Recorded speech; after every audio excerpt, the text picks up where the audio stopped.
Welcome to the Queendom Network, a platform where inspired individuals in business, career, and entrepreneurship resonate with empowerment and innovation. This is where we dive deep into the world of leadership, uncovering stories, strategies, and secrets of success from trailblazers who are shattering glass ceilings and carving their own path to greatness. Join me, your host, Khanyile-Lenake, as we embark on this amazing journey so that we help you become the best that God has created you to be. Meet your host, Khanyile-Lenake, a visionary leader and the anchor of the Queendom Network. Born and raised in Pimville, Soweto, she launched her first business at just 14 through the Junior Achievement Program. She went on to build a standout career in technology, working with companies like Microsoft and HP. She earned her MBA in Italy and then co-founded the Zora Group. Now a global speaker, mentor, and tech entrepreneur, she brings her passion to every episode. Welcome to the Queendom Network, a space where power meets purpose.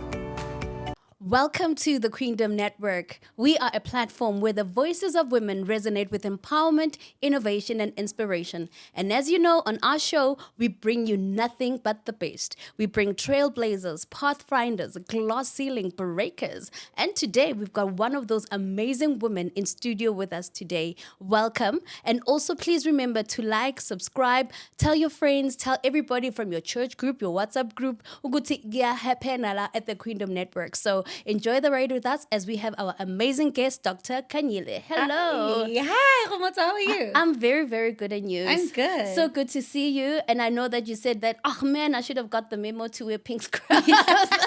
Yeah, I didn't get the memo, but next time. No, next time, telepathic show me. It's so good to have you here. And as you know, our platform really is about empowering, sharing stories, and encouraging women so that they become the best that God has called them to be in their respective spheres of influence. So, Dr. Khanyile, for our audience around the world, who are you and what brings you here? So firstly, thank you so much for having me. It's really awesome to get to be able to speak to people from a professional but also personal point of view. So my name is Khanyile-Lenake. I'm a wife to my husband, Lenake. That's where the double barrel comes from. Oh, come on, girl. Pagamamgam. Yeah. And I'm mom to beautiful Diapollo, who's turning 4 in June. I'm also a qualified pediatrician. I'm not actively practicing at the moment. I'm still taking a little bit of a break, when I get into, and we'll get into that. I'm taking a bit of a break, just getting used to, having time and being a part of my family. Amazing. But yeah, I grew up in the south of Joburg. I grew up in Alberton. And from there, I went to the University of the Witwatersrand. I did my undergrad there, which is medicine.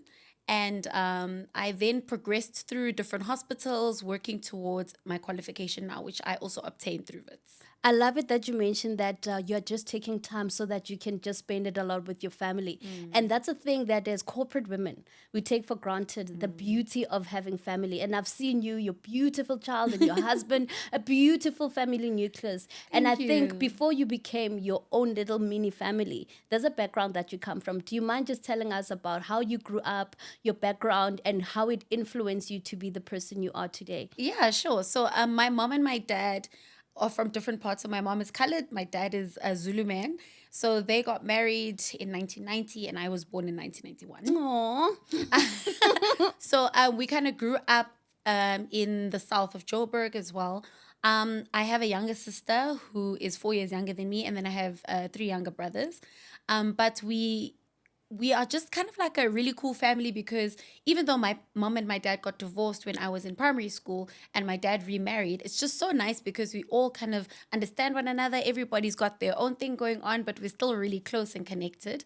And then, as we got up and grew up through those times, it was really great to be able to get involved in community networks with my parents. Nice. So I think that's where my love for community comes from, because my mom and my dad were also part of the apartheid struggle. But even after that, my dad working in government, he was able to take me to all of these meetings. Oh, wow. He would be sitting in these meetings with people like the mayor of Ekurhuleni, and I would just be there coloring in. But that exposure to negotiations, to having people, talking out issues that were affecting the community, I think really helped me understand, one, how big the issues in our community are. Wow. Two, how complex they are to solve. And also three, just the language around how do we help our people. I love that because in the 90s, well, I'm an 80s girl, and growing up in the 90s, there was a lot of turmoil around the East Rand. Yes. Katlehong and all of that. And if you say that your parents took you during the negotiations and certain things that we go through, because one of the things I love about every person's, like, behind every face, there's a story. Yeah. And you can never always know what are the deep experiences somebody might have gone through that are etched in their memory to make them who they are today. And also, it's like we're so nuanced with so many things in and around us that make us who we are. And now thinking about, for example, when you juxtapose from being a child in Egurid, in the East Rand and in the south of Joburg, and then you come into the world of Witsi. Is the motor still over the edge? It's what is it? Wits gives you the Gives edge. you the edge, gives you the edge. And then, but anybody who graduates from Wits, they've got their epaulets that, I'm a Witsi. Yes. How was your experience walking the corridors of the great Wits? So as medical students, we didn't really get the great Wits experience. I mean, in first year, we were all on the same campus. So it was cool, but our classes were from 8 to 5 every day. Wow. So even if you were going to spend time, with your friends and that, it was literally for the hour that we had for lunch, and then we had to get back to class. And then from second year onwards, we moved to the med school campus, which is in Parktown. So what was nice about that is you kind of get to know your community of fellow medical students. So not just those who are studying medicine, but also health sciences, anatomy, pharmacology, all of that. But you also get to really be immersed in the world, and it helps you focus, because I think the distractions of main campus are a lot. But I really made a commitment to myself, and I did this in high school, to say I don't only just want to be unifaceted. I feel that God gave me multiple talents, and I wanted to explore them as much as possible. So I still maintained my fitness at the gym and played netball for the varsity team, not Wits itself, but there were a mini varsity league going on. I still made sure I had good active social life, and I balanced that with my studies. So it was tough, but I think it was important for me to focus on keeping the balance between all of those things, and as well as family. And then drum roll, you became a Witsi. Yeah. That is so encouraging, because Thank you. my brother went to Wits. So at home, we've attended all different universities, but my brother, he was at Wits, and he would tell us, it's so tough here. But to see somebody who's actually made it out, it's amazing. And then for me, one of the things that I like that you said earlier is that going with your parents, you saw a lot of the needs within our community. What is it about that made you say, look, this is what I want to do now? And then it just, you made that decision then to pursue a medical career. So before it even got to medicine, when I was choosing my subjects for or my degree for university and applying, the things I wanted to focus on was something that was going to help me not be bored, because I get bored very easily. Number two, I wanted to have something that was going to help me teach people. Oh, wow. And also something that was going to help people. So a couple of the options was accounting, teaching, and then medicine came up. Nice. So even when going into medicine, because of the background of seeing all of those discussions and seeing all of the needs that were happening, I realized that, there's so many things I can do. Yeah. But just because I can do so many things doesn't mean I should. Yeah. So I started to focus in, and I think that's even how I got to pediatrics. Pediatrics, yeah. So I think of myself as a community health advocate, not Nice. necessarily a pediatrician. It's just pediatrics is the avenue I use to get there, because I find that with pediatrics, the things that affect children, or rather the things that affect society, get really impacted in children. Wow. So all of the malnutrition, abuse, neglect, unemployment, all of those laws affect children in sometimes the worst ways. Right. So by understanding how complex everything was, when we deal with pediatrics, we don't only treat the baby, we treat the family. Wow. So if a baby's having malnutrition, yes, we need medication to get them better, but they need food. If mom isn't working, we need to get a social worker involved. If the social worker is far, we need to find a clinic that's near to them. If the clinic is not functioning, so there's a whole lot of systems that we have to work together. And really like look at it holistically, not just the body, but also the mind and the social aspect of the child. Because one of the things I love about you is that you're so nuanced in terms of tapping into so many different facets of yourself. And in COVID, you were helping people online, advising them with regard to how they need to treat themselves. And what is it that that type of an experience has done to you? Because you move, one day you're a pediatrician, then one day you are here online being a mental health advocate and advising people. How do you do all of that?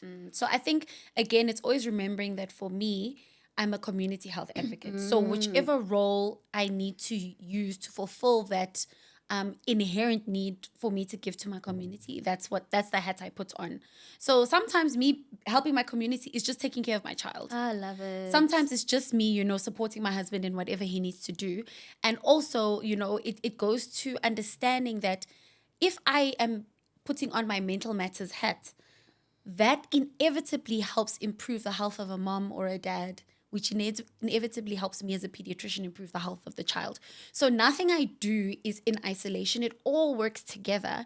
And in the same way that, I look at it kind of as God using me on earth to just kind of like help fill in the gaps wherever I'm needed. And that's a big part for me. The one motto I always say is, I'm a real girl in a big world, tasked by an awesome God to help serve his people. Come on now. So that's at the core of who I am. Community health is a big part of me, and doing online things, having mental matters seminars, working on the ground in calls as a pediatrician, that just contributes. Because one thing I love about you is that you're so multifaceted. And I think I like it when you said, you know what, you are just an ordinary girl being used by a big God to do amazing, extraordinary things on earth. Do you believe that on a daily that you're aligning with your purpose or the thing that God has called you to do? Definitely, even when I don't agree. Because let me tell you something. Let me tell you something about God. Tell us. So one thing I found, especially like in this season of my life, is I've been go my whole life. Right. I've had goals, I've had targets, I've had things that I need to achieve, and it just was one thing after the other. And I was the person who's like, by 30, I'm gonna have like a house, I'm gonna be married, I'm gonna have kids, blah blah blah. And so, I mean, some of those things happened, Right. but a lot of like what I thought I would be had to change, because God was like, okay, I hear you. I mean, this is great for you, but it's not good enough for me. Ooh. So I was like, okay, God.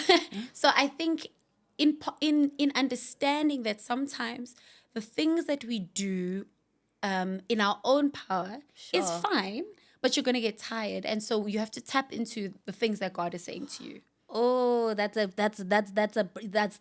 point right there. That's the point right there. Because the thing about it is, as being women in corporate, we're pushing our goals, our ambitions, and it's go, go, go. I mean, you know my story, right? Yep. And coming in and having to, God saying, you know what, I need you to take time to rest and realign and recalibrate. Yeah. And it's very important because sometimes we continually want to push our goals. We want to push the things that we want to do. Go, go, go. But then God's like, everything here is activity, but not necessarily purpose. Yes. And, there's always, somebody said, it's also important to check that you're not just having activity and there's no productivity. Exactly. Because at the end of the day, you're not going to be measured about the appearances you made or where did you go. What's going to matter is, did you fulfill the purpose that God has actually sent you here on earth? Yeah. And also, we don't measure that ourselves. And then he provides the measuring stick in terms of who then you need to become. Yeah. Because, and one of the things that I learned is that, for example, the people in, let's say, 1976 in the struggle, they were just throwing stones. But little did they know that they were defining history. Exactly. So on a daily basis, in everything that we do, you don't realize that you are part of a story in history. And then somebody has to actually say, okay, because so-and-so was here, I'm impacted. Yes. And coming back to that, the time of downtime, how important is it? Because we are told, go MBA, after MBA, PhD, it's like, go, go, go, because I'm also like redefining myself. I have PhD and doctorate ambitions, and obviously sitting next to a doctor, it will be doctor very soon. Yes, hey, and it's like, go for it. How important is it just to say, look, take time out? Yeah. So it's very important. I always say, when I approach life, I approach it what they call holistically or in a biopsychosocial manner, right? So biologically, your physical Right. body, psychologically is your mind, and then socially, it's how you relate to other people. Okay. So what I found is a lot of the pressure that I put on myself was I wanted to make my parents proud. I wanted to like achieve certain things because I want to feel good about myself. I want to be able to say, yes, I did this thing. But at the core of who I am, what's the purpose of like all of this stuff? Yeah. And so downtime happened. And I think it's important that we remember that downtime doesn't necessarily mean you're not doing anything completely. It's not like you're just sitting on the couch and you're like, Yes. okay, downtime can, and in like exercise, we have this term called active recovery. So, let's say there's 7 days a week. You gym Monday, Tuesday. On Wednesday, you have something called active recovery where maybe you take a nice walk or you do yoga or you play with your kids, right? It's not that you're doing nothing, but you're like allowing your body to not be exposed to that effort that you were doing before. And your mind needs the same thing. So instead of so for me, what that looks like is not actively being involved in a role where I'm dealing with patients every single day. I love it. But I'm still educating myself. I'm still keeping in touch with, what's going on, still attending presentations and seminars, still keeping in touch with, doctors that might need advice or something. So that way I'm still part of the community without actively being there and like lifting the 50 kilograms every day. Love it. And we need that for our minds. We need that for our bodies. And I think we also forget that our ambitions also affect our families. Right. So I needed to find out what's the price of bread? I didn't know. I thought I couldn't cook. I just realized I was too tired to cook. I was so mentally exhausted. I couldn't think of recipes. Just thinking about, what groceries do we have at home? What do I need to get? I was tired. Wow. And so now that that's there, I didn't even know if I like cooking. Oh, wow. I didn't even know if I, Girl, like certain things. You Do better I like than reading? me. Because, putting things in the microwave. I've even found a method to make paprika microwave, so don't judge me. But, I love it when you say that downtime, and then you rediscover things about yourself. But it's also about reinventing yourself. Yeah. Yeah. And also one of the key things I think that this has brought for you is time with your family. Yes. How has that made you find great value in time with your family? Yes. So time with my family has been amazing because as a medical doctor, it's so strange because all your weekends when you're supposed to see your family, you're either working or you're tired from working. So a typical weekend would be I would be working the Friday night into the Saturday. I'm what they call post-call. So you maybe get home at 11 or 12 in the afternoon after working the whole day Friday. You sleep and then there's a family wedding or something. So you have to take a quick 1 hour nap, put the makeup on, go and still be a part of the family. Get home maybe at 8 or 9 because you have to leave the event early. And then Sunday, sometimes you have to go back into work. So I was constantly tired. I felt so much pressure to show up that I was just emotionally drained. My personality was just depleted. It was very difficult because I'm not the kind of person who believes that just because I'm feeling something, I'm allowed to behave badly. So there was a lot of pressure on myself to still be the same way. And now it's so nice. Guys, it's what a public holiday feels like. This is what a long weekend And imagine feels it like. being your life. That's your life. Every weekend, going to church every weekend. If there's a series that's 6 sermons long, I get to hear everything, and be in the house, be able to serve at church. That's amazing for me. And it was really necessary to be able to show the people of my life what kind of support I can offer to them. Because before it was listen, are you working next weekend? I'm definitely working next weekend. And even if I'm not working, I probably already have plans that I booked 3 months ago. Also with my daughter, she's got so much energy. Can you sing this song for her? Sipa no no no samama. Did you see Spono graduated? Oh, she's my punky love man. So she really is so incredible. And what I realized is looking back at her baby photos and videos, she's the same person, just that she couldn't speak then. So now I'm seeing her personality come through and she's having so much fun having me around. And even when I leave, I'm just I wish I could take you, but I can't take you. So family time, even getting to know my husband again, because he's just used to hey, I'm tired, I'm stressed, I don't have time, I'm hungry, let's sleep, let's go, let's what. And just being able to sit with him and look at him and be Sure, Fede, what's going on? What's going How was your on? Who day? dis? Yeah. Wow. I think one thing I love about that is the downtime allows you to reinvent yourself. And I've seen one thing more than just being a pediatrician, a doctor, but you're also a brand. You know, you're a brand. You know, you speak in corporate events, you go out and you show up. You know, how then did you find that niche for yourself to say, you know what, actually, more than just being a doctor, I'm a brand. And because the thing is, one thing that we need to help our girlies and incorporate, whether in entrepreneurship, is when you build your brand, people don't buy from companies, they buy from people. So even let's say you want to find an opportunity, it's important that you work on building yourself as a brand. So how did you find that, you know what, actually, Dr. K, hey, we are onto something. I actually didn't know that I was a brand. So what happened was when I was in internship, which is the 2 years you do of training after you graduate as a doctor, I didn't realize I was doing this good morning everybody thing. Okay. Until one day I just didn't do it. And then someone sent me a story, two friends of mine sent me a story and they were like, where's our good morning everybody? And I was like, oh, okay, sorry. I'll post it. And it just started happening. And then people were like, hi, your energy every morning, whatever. And then I realized that even the feedback that I was getting from, because as we finish our rotations, they'll give you feedback in your logbook to say, oh, we like this, we didn't like this, please do this, please focus on that. So a lot of the time, one thing that a lot of people would say, or my supervisors would say, is we really enjoy your energy. We love how, when the team is down and you are on the floor, we just feel better because we know, you're going to bring us up. So that was a really consistent part of who I was. And then going forward, when I started realizing that people actually want to hear how I do it. And I'm like, I don't know, I just pray, wake up and pray. But for a lot of people, it's really difficult with the challenges that you have in your day to even think about I must wake up and be happy and not fake it, So how do you have a good morning, everybody attitude that's real and authentic? So for me, that was really important to share. It came a big part from God. I think actually it came from God, full stop.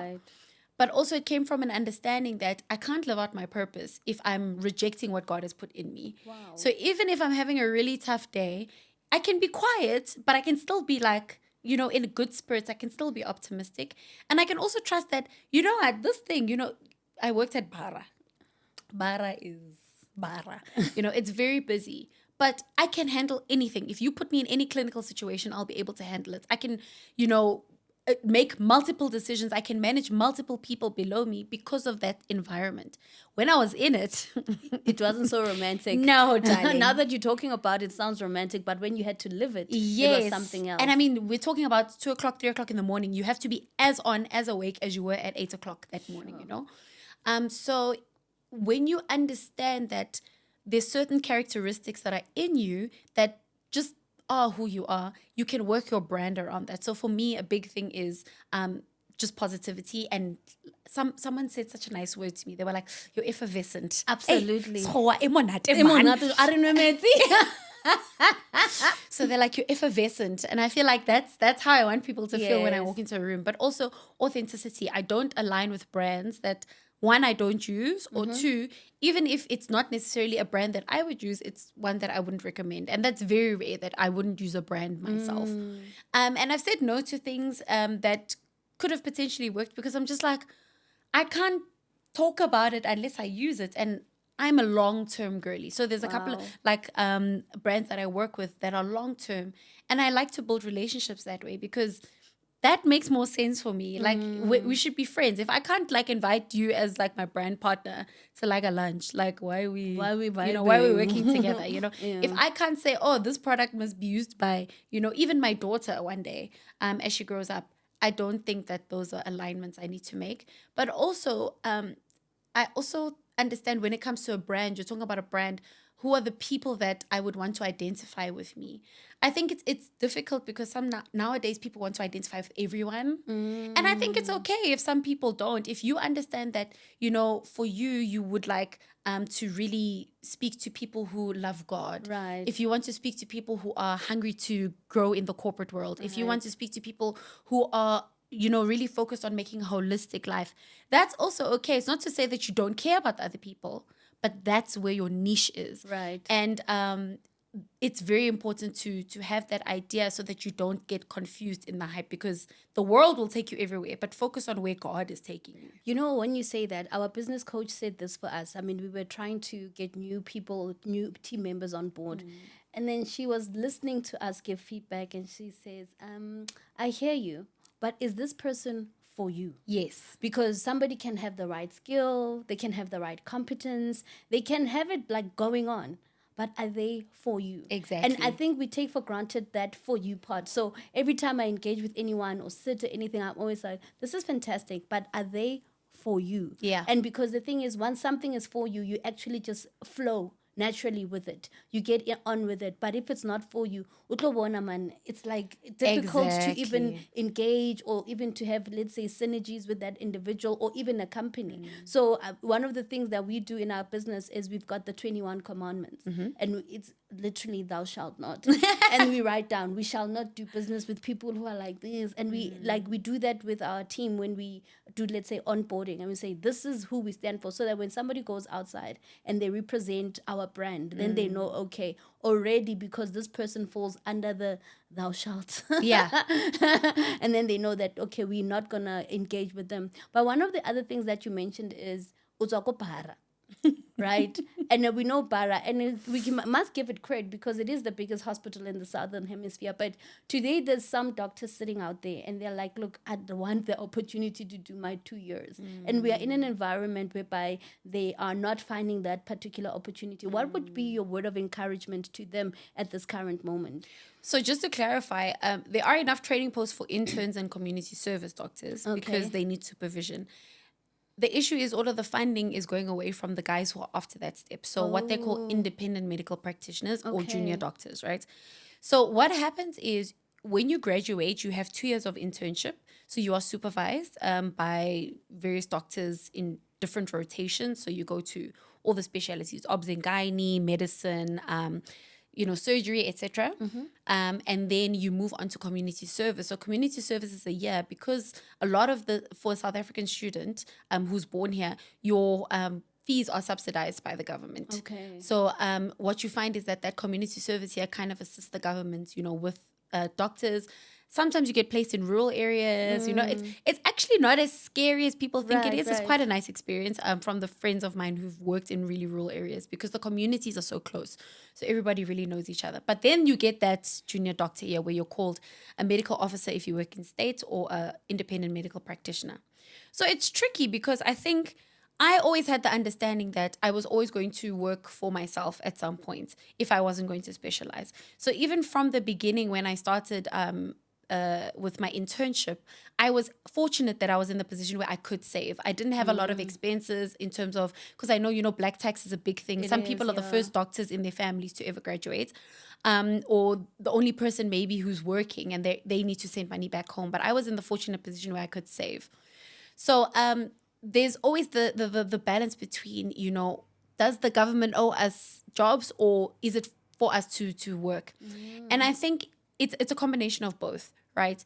You also have to understand that because it's a job market, you have to fight for your place. Right. So even if you want to be in a particular hospital or in a particular department, what qualities should I as an employer pick for you over someone else? And I think that's where with the new crop of doctors that are coming up, because everyone else kind of just had jobs afterwards, the assumption was it would be available and now it's not. So the government really needs to make a decision because if you're going to train this many doctors, you need to make space for this many doctors to be available. And you need to be able to absorb that. But then also, if you're going to force us into private, you also need to give us, facilities or make allowances for us to move that way. And I think it's very tricky because whose fault is it? It's a combination of things. Yeah. We can't really say. But at the end of the day, I always try to remove myself from the situation and say, okay, if I had no option for next year, what would I do? And I think that's why I'm blessed that I was able to, take a look at all of my options and, go in the direction that I did. I think what you're referring to mostly is having ownership of your journey. Yes. And that is very important because the economic climate is different. I mean, I was laughing the other day. I'm like, when we came onto the scene, jobs were available. Yeah. We were doing those CVs. There was a shortage and they were like, we need more doctors. They opened up posts. Yes. And so now with the economic climate, it's a matter of owning your journey. And now I'm asking myself, in this economy, you're taking a downtime. And how are then you going to move? Are you going to, let's say, go into corporate or back into medicine? What is it that is going to drive you for the next chapter next for you? So the problem with God is that his dreams are very big for me, ne? Wow. They're very big. A big God, oh. Hey, I've got a very big God. So, so it's not a problem. God is like a big part of what I'm doing. And so, one, I will definitely practice medicine. There's no way, like I'm a clinician at heart. So when I say clinician, I mean, I need to interact with my babies. I need to interact with families just to feel like I'm actually part of, the community is also what drives me. I love speaking to parents and also seeing the journeys of how children grow, especially now that I'm a mom, and how they respond to treatment. So that clinical aspect, learning, constantly improving the way I treat certain conditions will always be there. But also like Mental Matters, the organization I run with Gugu Masondo, which is a not-profit company, we really aim to destigmatize mental illness and promote mental wellness in youth and society as a whole.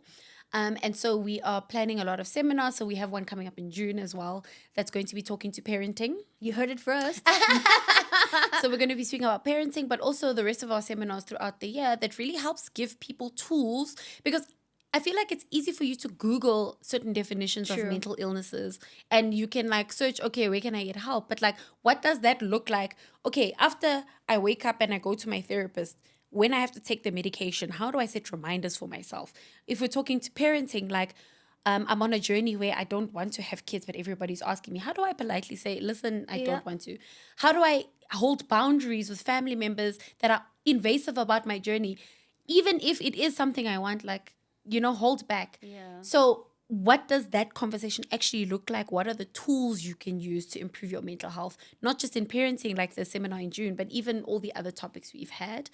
And then also just spending time getting to understand like the landscape of business, what that looks like. Because as a doctor, we're very, very, very rarely exposed to business conversations. How to run a business, how to start a business. So getting involved with companies that help improve the knowledge of junior doctors and also senior doctors so that they can run their practices more efficiently. That gives them more time to actually be at home. Not necessarily that they're sacrificing the quality of their practice, but they're making it more efficient. I think I love that because it sort of, again, brings us back to you tapping into so many areas of yourself.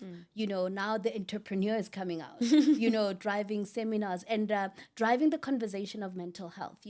We were dealing with somebody who was going through a very difficult time and unfortunately they didn't make it because of the severe depression. How do we help? Because I've seen a lot of people who are mental health advocates are not necessarily in the medical field. And I appreciate that because that you stand with the voice and understanding really where people come from and how to really address it. So how then do we, for example, where we are at, a friend in corporate, everywhere, how do we help identify people to bring them obviously to the likes of you so that they can have control over their mental health journeys? So just as a disclaimer, I don't treat mental health illness or mental health conditions. So I'm not a therapist, I'm not a psychologist or psychiatrist in any way. I just really understand the journey behind why it's important that we have this information.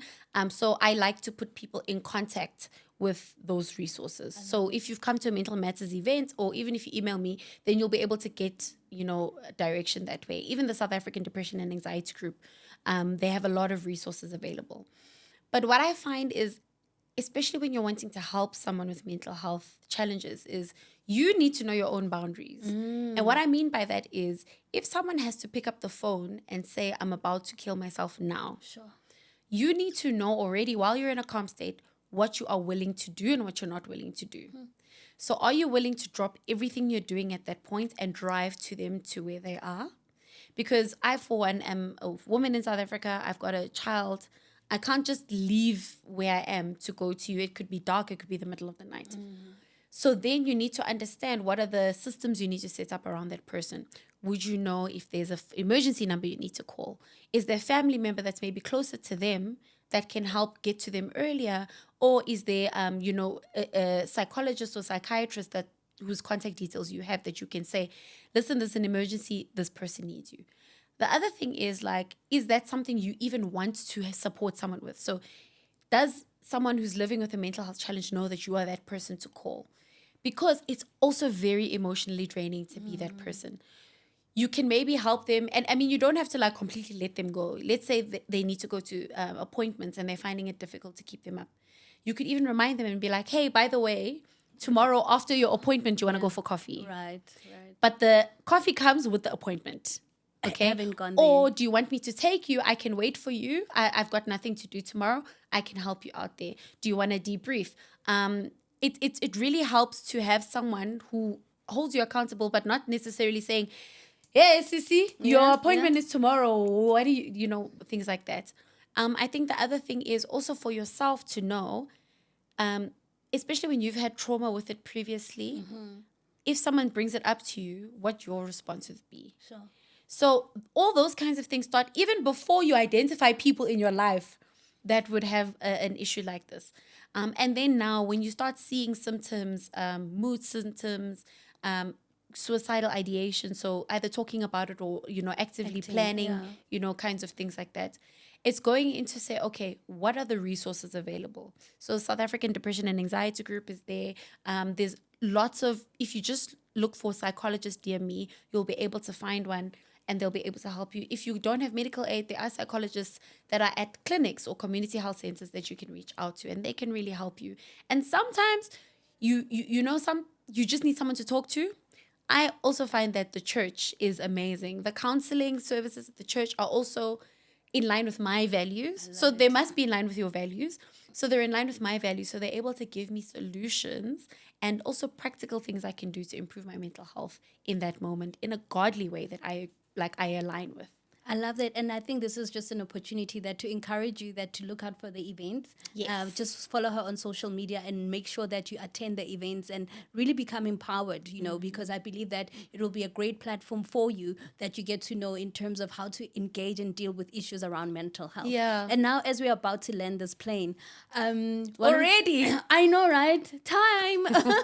As we're about to land this plane, I mean, I had such an amazing time with you. Thank you. And you did say that at the moment it's a bit of a sabbatical time out. So, Captain speaking, you're about to lift off. What does really the future look like for you, and what is it that we can expect from you? Because really, some of us do love you. We love how you are. As you did say, you're very much effervescent. You're lovely. You're bubbly. Do you still do the good mornings? I do the good mornings. Most mornings, because now my child complains that I'm too loud. Oh, ma'am. So I have to excuse hide. us, ma'am. You did that challenge, the high rocks.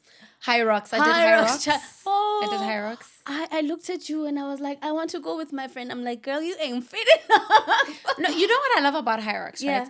And I think it's not just high rocks, like any fitness challenge. Because people on social media always look at me and say, yo, I see you at the gym. Yeah, I'm clearly playing.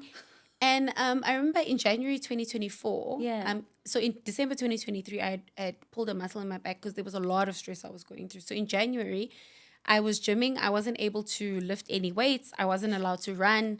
I wasn't able to, do most of the things that you see me do now. And so my trainer is really amazing because he took it slowly with me. And that's another picture of like my mental health, right? He took it slowly with me and he said, okay, we're going to start with your body weight and you're just going to squat with yourself. You're going to sit on the chair, stand up, sit on the chair, stand up. Then we start adding weights and then we start, stepping up onto the block and then we step up, step down, then we add weights to that.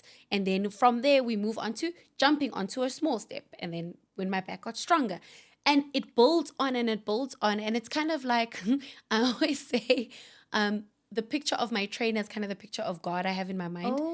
Because this guy, my trainer, this guy makes me do things. And I'm like, I don't even know what this workout is. I don't even know if I'm going to be able to breathe at the end of this. But hey, and he's like, if I'll be able to breathe. yeah, he's like, Dr. K, do this thing. I'm like, okay. And then we go through and I'm complaining and I'm like, okay, we're pushing through it, we're getting through it. And then at the end of the workout, I'm like, oh, okay. We did that. I mean, it was hard, but we did it. And he's like, you see? And that's kind of like God. I feel like God is going, you see? So even with High Rocks, Yeah. we had a goal. We gave ourselves enough time. We did it. And I mean, now we're looking at the time and we're like, no, guys, I think we can do better. So like now we're wanting to push ourselves further, push ourselves harder. So it's really awesome. Yeah, because I think what I love is that, as I say, we've moved from being obviously academics, you being a doctor, then you're a family, then you're gymming, and then also mental health. I mean, there is so much to you. And just as a nugget, to those who are watching and they're like, wow, I want to be like her. What is it? What is that sauce that makes you because you make it look so easy, and I think the reason why you make it look so easy is because you're operating in the area of your grace, and you make it look so easy. She's flawlessly beautiful. You should actually see her in real life. Thank you. You are beautiful. You've got this thing about you, your demeanor and everything, and it's beautiful to watch and to say that what, there's so many women out there who'd want to be encouraged and inspired by you. So as we are almost wrapping it up, to say, okay, what is that nugget that you'd want to leave with somebody watching to say, wow, she does things so effortlessly. I mean, she's a wife. Hushkara, man. Have you seen my life? Come on, I mean,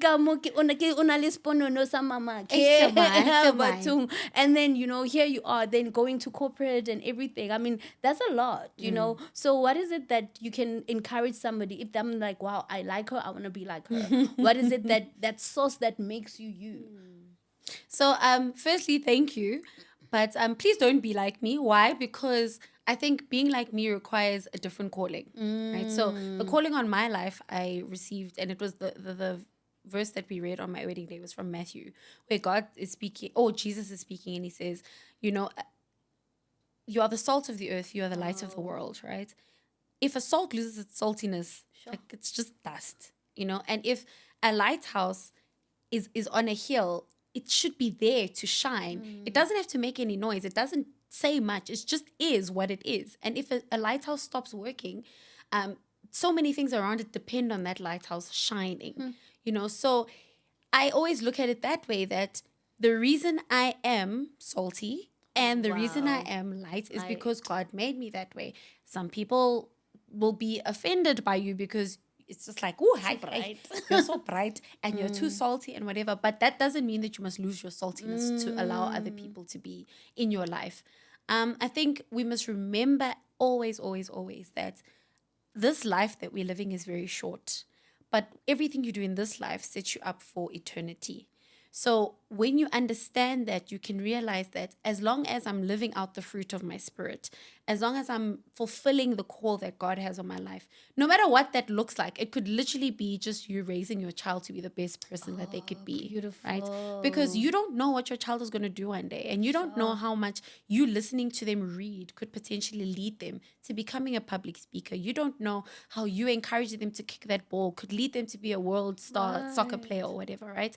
But your actions every day have a ripple effect, and just you being that lighthouse on that hill to shine, instead of putting yourself under a cup, that's all it needs to be. You remind me of the quotation by Marianne and Williamson. Our deepest fear is not that we're inadequate. Our deepest fear is that we are powerful. And at the end, she's like, child of God, who are you not to be? Exactly. So go out and let your light shine, because the world does need you, and that you can make an impact in your respective sphere of influence. If I can just add one more thing. Absolutely. Just from a practical point of view, I think one thing I encourage people, because I live with a lot of anxiety, and I feel like I've got a lot of stuff to do and I need to do a lot of things.